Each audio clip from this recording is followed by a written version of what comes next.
Magandang araw po sa inyong lahat. Sa ngayon, itutok ang mata, buksan ang tenga, at makinig. Ang pamagat ng kwento ay ang mangingisda. Isang araw sa isang bayan ay mayroong mag-ama. Ang pangalan ng tatay ay Mark at ang pangalan naman ng anak ay si Emily. Mahirap lang si Mark, kaya nagtitinda lang siya ng mga isda.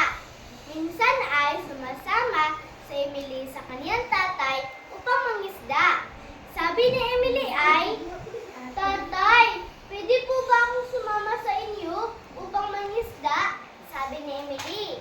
Sabi naman ni Mark, "Oo, pwede." At pumunta na sila. Habang nangingisda ay sinabi niya sa kaniyang tatay ay, "Tatay, ang hirap naman po nito. Maaari niyo po ba akong tulungan?" Sabi ni Emily.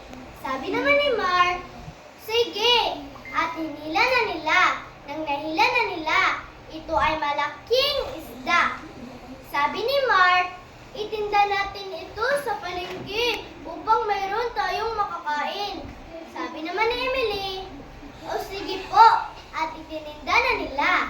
Ang dami nilang nakuha pera, kaya naging mayaman ang tatay at si Emily. Minsan-minsan na rin ay nangingisda rin si Emily. Pinipilit niya kaniyang tatay. Sabi niya ay, "Tatay, pwede po ba tayong mangingisda muli?" Sabi ni Emily. Lumaki na si Emily at siya'y naging doktor. Pero minsan na rin ay nangingisda pa rin siya. Ang wakas, nagustuhan niyo ba ang aking kwento? Kung gayon, marami pong salamat. Okay.